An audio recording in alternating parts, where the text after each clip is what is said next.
So if you want to develop something new, you want to, let's say, reduce the friction. You want to make it as simple as possible. And I feel like for me personally, PyTorch does that a little bit better.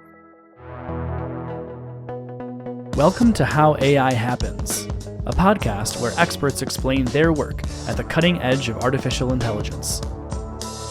You'll hear from AI researchers, data scientists, and machine learning engineers as they get technical about the most exciting developments in their field and the challenges they're facing along the way. I'm your host, Rob Stevenson, and we're about to learn how AI happens.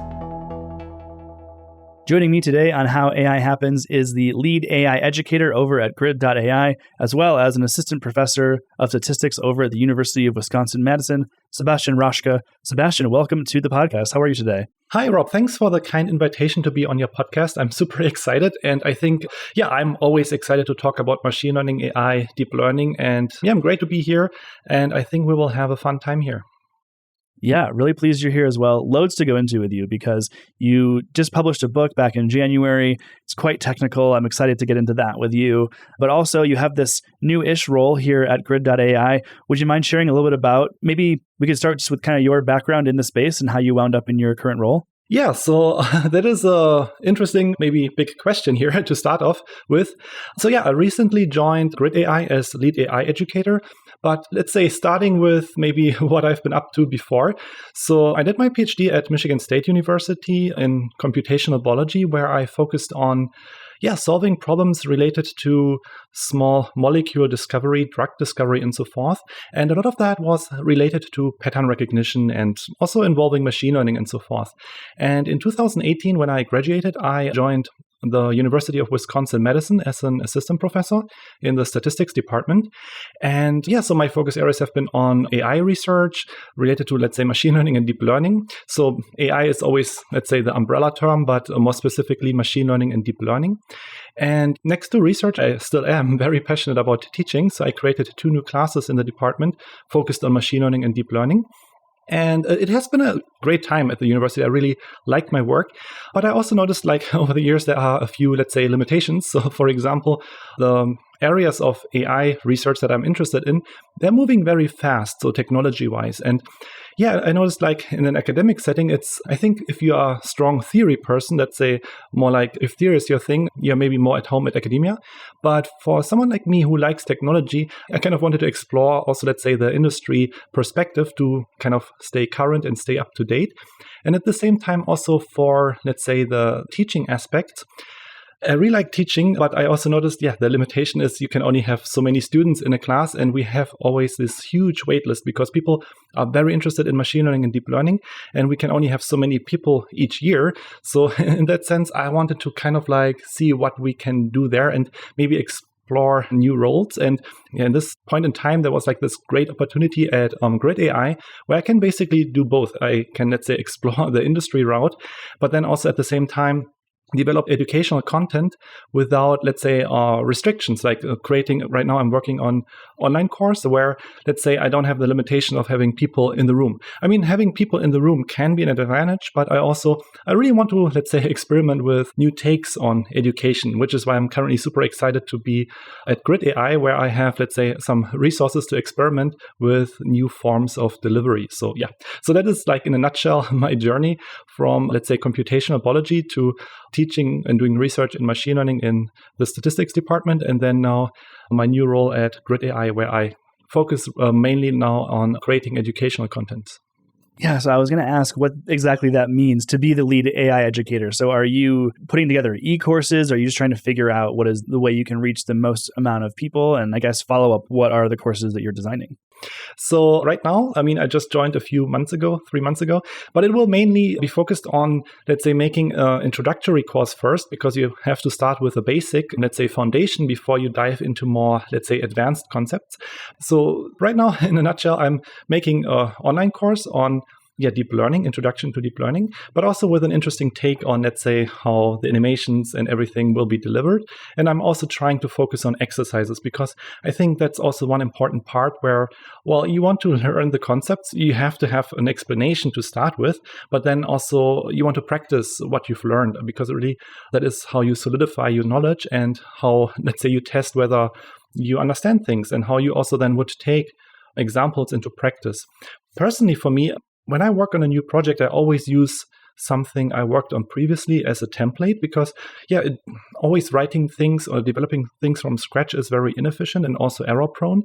So in that case, I hope that designing good exercises will also help people to create their own templates that they can then, let's say, use in real world applications. So in that case, the focus is really an introduction to deep learning with a nice, let's say, video format, but then also nice exercises to practice your understanding. Got it. There seems to be a difference between using AI and machine learning in an academic sense versus a corporate business sense. For you, when you approach education in this way, are you enabling people to conduct research or are you enabling them to build products more in the private sector? What is the ideal outcome, I suppose, of your coursework? Yeah, so I think it could be both. So I wouldn't say it will restrict people only in terms of doing research or developing applications in the private sector. It could be the union of both, or the intersection. Depends on what you want to go for.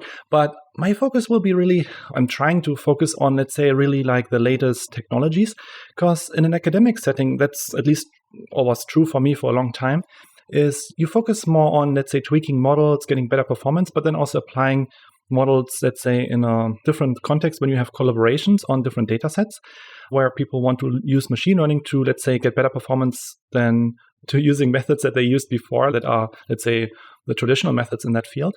But usually how it looks like is you use a model, then you train it on one computer or one GPU and see what performance you get, you tweak it a little bit and so forth. But nowadays, the more modern take on that is really, you don't really need to do the nitty-gritty coding from hand anymore, from scratch. There are many tools that allow you to be more efficient. For example, when you are tracking your experiments, traditionally you would put numbers into an Excel spreadsheet, but nowadays there are many great tools for that available. I don't want to, let's say, single out a particular one right now in this podcast because there are many great tools out there, but there are really tools that allow you to, or that take this work from you and allow you to kind of like go one step further so you don't have to worry about these nitty-gritty details, reinventing things from scratch. So really how to leverage, let's say, tools developed by professionals for professionals, and then also really moving away from this paradigm where you have to run, let's say, the machine learning model on your laptop.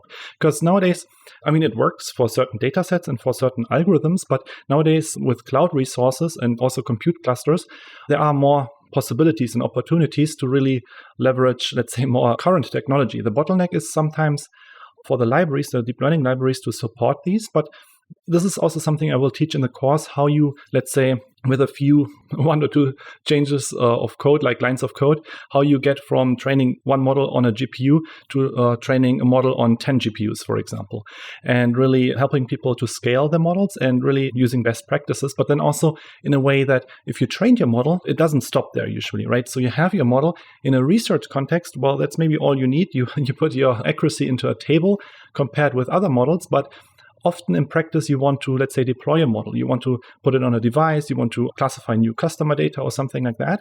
And also how you go from the trained model to a model that is ready for production. Really this whole pipeline from training your model efficiently to using your model in a real world scenario. And I think this kind of like bridges academia and, let's say, the private sector, which you mentioned.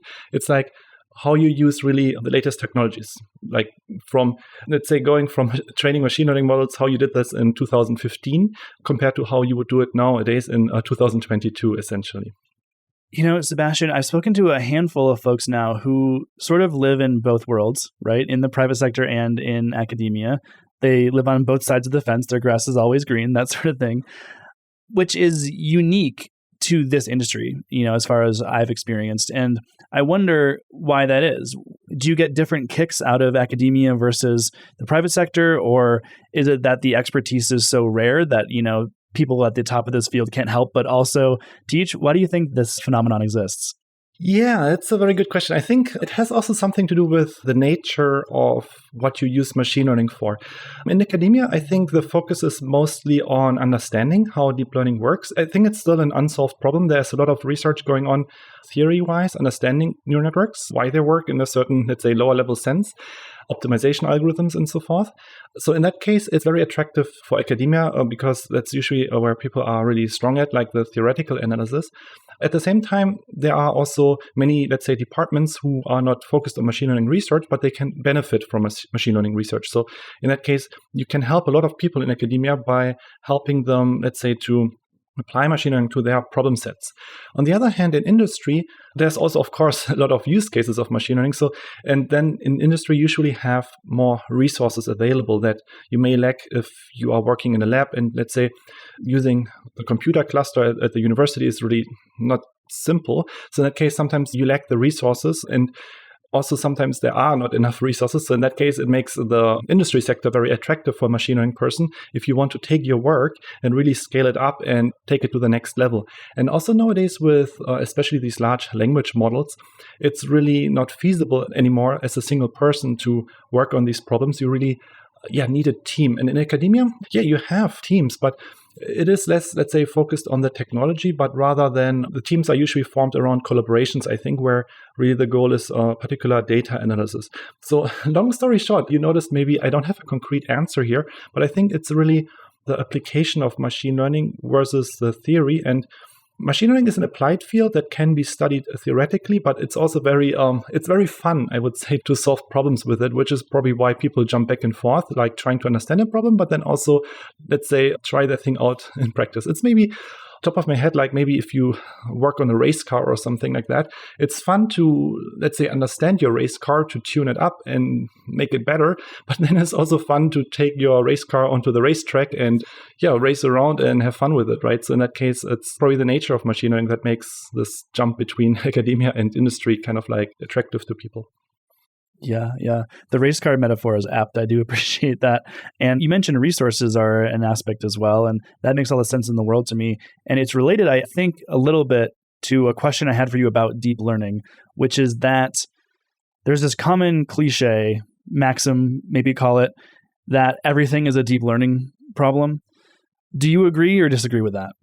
It depends on the context a little bit. So first of all, we have certain types of problems where we want to do predictions, and often it is hard to formulate, let's say, answers as a human to complex questions. So if I want to classify images, to me, it's if I see a image of a dog and an image of a cat, it's very clear to me what is a dog and what is a cat. But if you ask me to write this up in code, like, how would I even go about this? I could say, if this pixel area has a certain shape or color, then it's maybe this, and otherwise it's that. But it is a very complex task. And in this case, I think using something like machine learning and deep learning is probably the way to go. But there are also problems where you maybe don't need machine learning and deep learning if the problem is simpler. If it's really, top of my head, I don't have a good example, but let's say you want to classify or you want to search for something, whether an email contains a certain word or not. For that, you can just check programmatically, does this email contain this word or not? You can maybe feed it into different versions, like uppercase, lowercase, with spelling errors. But for that, you maybe don't need machine learning for that. But then the question is also deep learning versus machine learning, right? So it's also depending on how much data you have and how your data looks like, right? So in my experiences, deep learning can be very powerful, but you need a lot of data to make it work well. So in collaborations, or just in my book, there was like an example where we worked with text data, and we used the same text data set 3 times in the book. So first was a chapter where, so it was the IMDb movie data set for context, which is a movie review data set where people wrote movie reviews and gave it a rating. And the task is to classify whether someone liked the movie or not.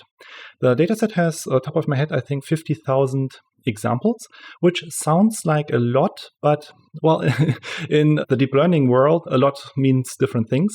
So in the first chapter, sentiment analysis, we start with using just a simple classic machine learning algorithm to classify whether a person liked a movie or not based on these reviews. And we got like 88% accuracy, which sounds like pretty good. But then let's say you compare it to a recurrent neural network because you think, okay, a recurrent neural network is deep learning. Maybe this will perform better.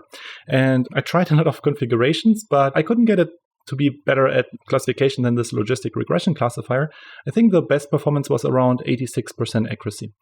And this was a lot of work tuning it. And then you realize, okay, maybe 50,000, this is like the threshold. Deep learning, classic machine learning, it's kind of equal in that case. It doesn't make a huge difference. So in the question of like whether everything should be a deep learning problem, it really depends. I think how I would go about this is really starting with a simple baseline, as something that is maybe not even machine learning. There are dictionary-based classifiers where the classification is based on a dictionary lookup, which words are, let's say, contained in the text. And if you have a certain number of words, then you classify it as one category, otherwise as another category.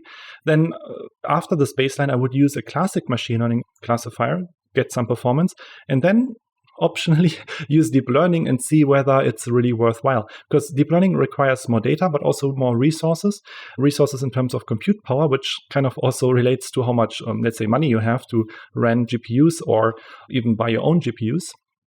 And then, of course, there's also the question of how much time do you want to spend tuning it. So sometimes, like tuning deep learning algorithms can take weeks. And it is also, I mean, time is money in a sense, right? So you could be working on something else rather than tuning your machine learning or deep learning model. Just to finish up this short, let's say, section on this data set, I used it a third time in this book, and there I used a large language model, the BERT model, the BERT model, which is one of the popular large language models. With those, they are even more expensive than, let's say, recurrent neural networks. And I didn't even attempt to train it from scratch because that would be super extensive and cost a lot of money, multiple thousands of dollars. But what you can do, what's nice about these large language models is that you can fine-tune them. So someone pre-trained them for you, you download the pre-trained model, and then you fine-tune it to your target data set. And when I did that, I got actually better performance than with logistic regression classifier and the recurrent neural network. I think I got like 92% accuracy, which is quite a lot better than the other two models. But then I should say the caveat here was, while it was easy, it took like 4 or 5 hours on a GPU, which again, is more work and more effort. And of course, this is also only 50,000 reviews. In a real world scenario, you may have even more data, and then it becomes even more expensive to fine tune these models. So there's always a trade-off. And I think, coming back to the original question, whether everything should be a deep learning problem, it really depends on your objective. Sometimes accuracy is your objective. In this case, I would go with this large language model. Sometimes developer time is also an objective. You maybe want to solve the problem tonight rather than next week. So in that case, maybe the simple baseline is the solution if the accuracy is appropriate. Sometimes you have access to multiple GPUs. Then maybe you can use deep learning. Maybe you want to use a very simple classifier so that you can deploy it on a mobile phone, so that you can use the application also in an offline mode where you don't need, let's say, sending server requests. So in this case, you need a small model. And in this case, maybe the logistic regression classifier is more attractive than the recurrent neural network or the large language model. So it really depends, long story short, on your objective of what you want to try to solve and what your limitations or, let's say, conditions are. Sure. There is a trend for compute power to become more affordable, smaller, more accessible. I think we can expect to see something similar with models, right? In the same way as a software engineer might go to GitHub or Stack Overflow and just like, oh, someone else has already written this, I can just put it into my code base. It's probably not there yet, but it just points toward the commoditization of data, of processing power, and of models. So if that is to continue, then will deep learning be more widespread? Will it just be because the barrier to entry is a lot lower, even though it depends, as you say, you might as well use it if it's that accessible? Yeah, so that is a good question. I think if these models are more accessible, it will be more attractive to use them.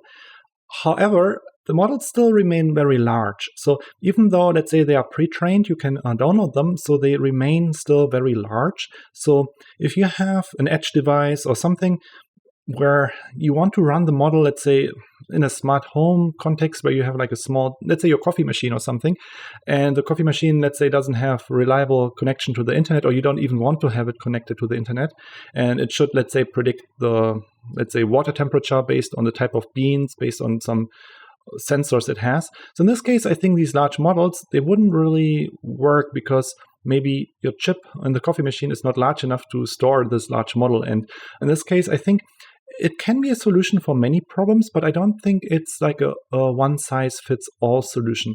And then the question is also, many people have different data sets, and you can develop these pre-trained models for certain tasks, like, let's say, language classification for certain categories, but then there are lots of business problems or in general problems that require really specialized data sets.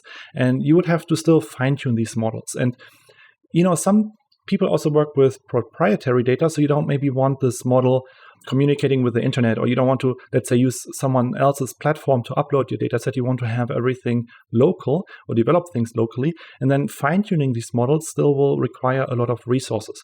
So I think there are two types of problems. One is really the resource access, making resources more accessible.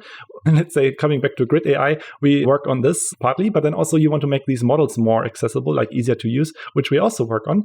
But it is still like an unsolved problem. We are working towards it, but I don't think, let's say, in the next couple of years, this will be a solved problem. I think it will become easier for people to tinker with models and adjust them to their use cases, but it still will take a few years, I think, to really make this super easy. So in this case, also, if you want to, let's say, be ahead of the competition, that's another thing. You don't maybe necessarily want to use the same model everyone else is using. So you also maybe want to understand your model and to make some changes and tweaks to kind of like almost get ahead of that competition by giving your model a unique twist or advantage. So there are many, many reasons, I think, why developing more accessible models is good. But I think there's also a lot of reasons why we still want to, let's say, work on developing new models and being able to understand models and tweak models. Yeah, I tend to agree with you. I feel as though the commoditization of models would result in just a kind of a race to the middle, right? And if you wanted to truly innovate, then you can't build a code base off of that. Can we talk about your book a little bit? Oh, yeah, sure. I would be very excited to talk about that one. The book came out back in January. It's called Machine Learning with PyTorch and Scikit-Learn. And strikes me that that's a little more advanced, a little more technical than perhaps some of the intro courses you're putting together right now. So I'm curious, we can get into what the thrift of what the book is about. But first, why did you set out to write it, and what were you hoping to accomplish? Yeah, so that is another good and interesting and big question. So why I set out to write it, it comes like from my passion to actually write. And I started back then writing a lot of blog posts back when I was a PhD student. And I really like this process of putting my thoughts down on paper, or let's say an editor, a text editor.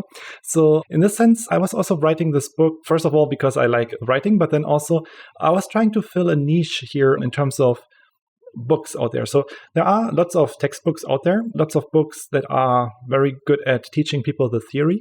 There are also a lot of books who teach people, let's say, how to use a certain tool. And with my book, it's kind of like how I think and how I like to approach things. I like to understand a little bit of the theory, but I also like, to do things. So in this book, I try to provide a resource that is, let's say, almost a hybrid between more theoretical books and more applied books, where the applied books, let's say, they don't necessarily explain how methods work. They just show you how the methods work.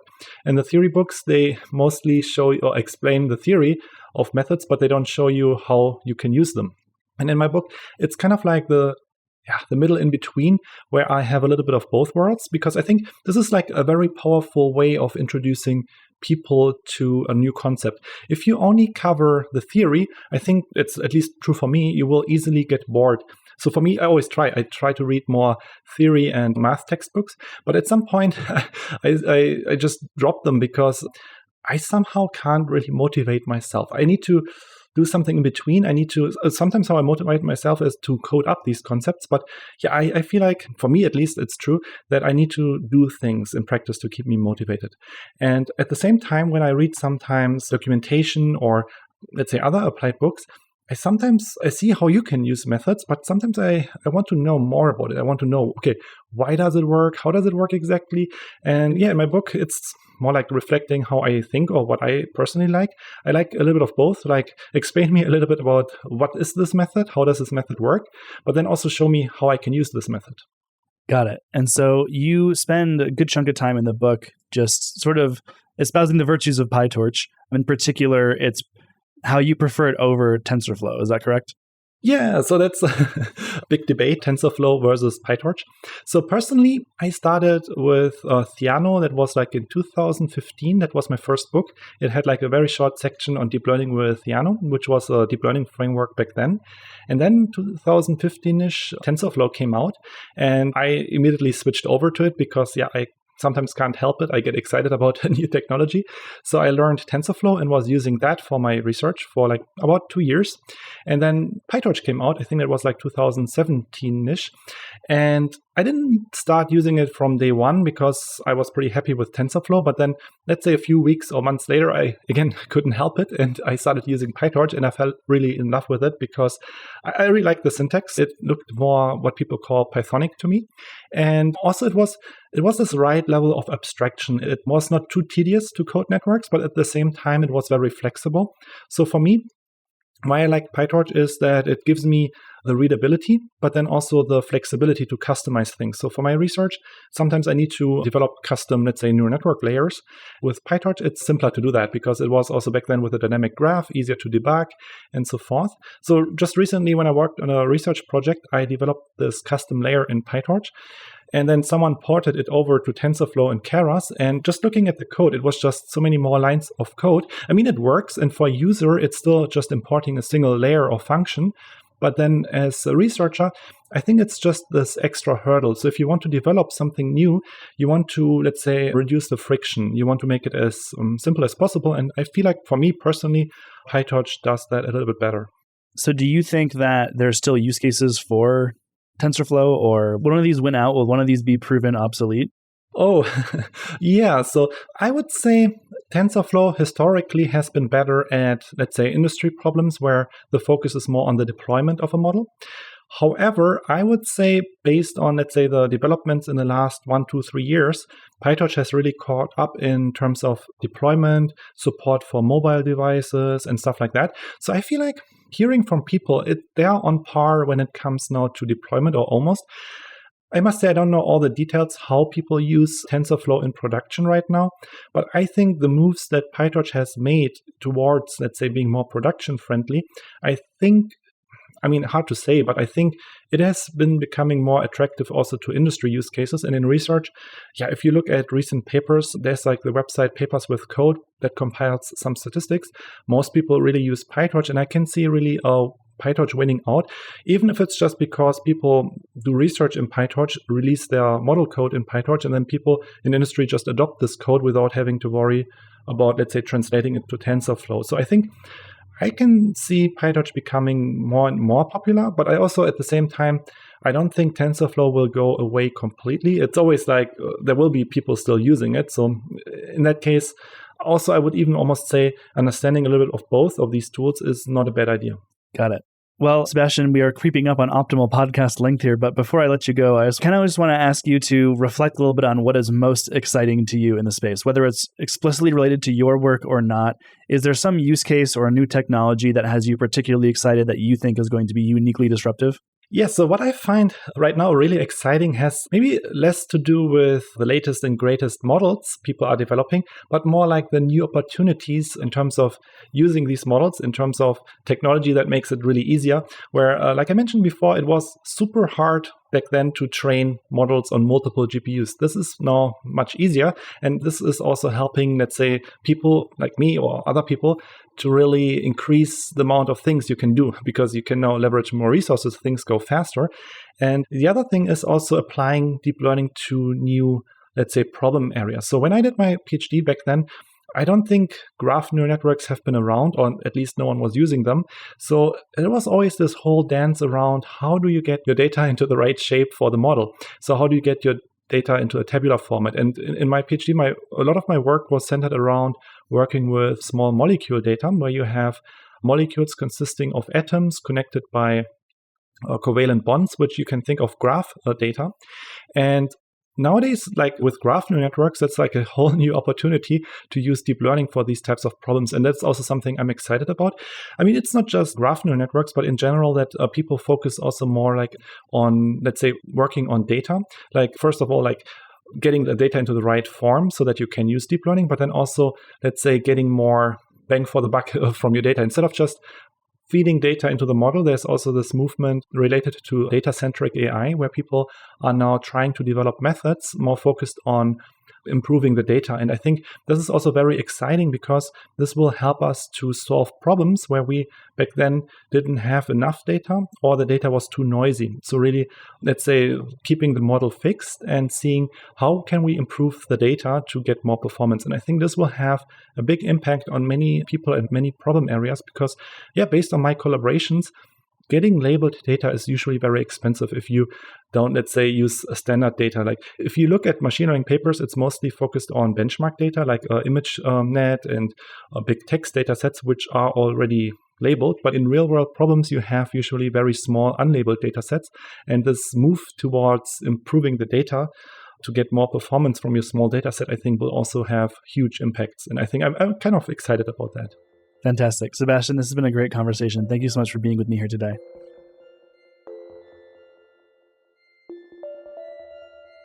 How AI Happens is brought to you by Sama. Sama provides accurate data for ambitious AI. Specializing in image, video, and sensor data annotation and validation for machine learning algorithms in industries such as transportation, retail, e-commerce, media, medtech, robotics, and agriculture. For more information, head to sama.com.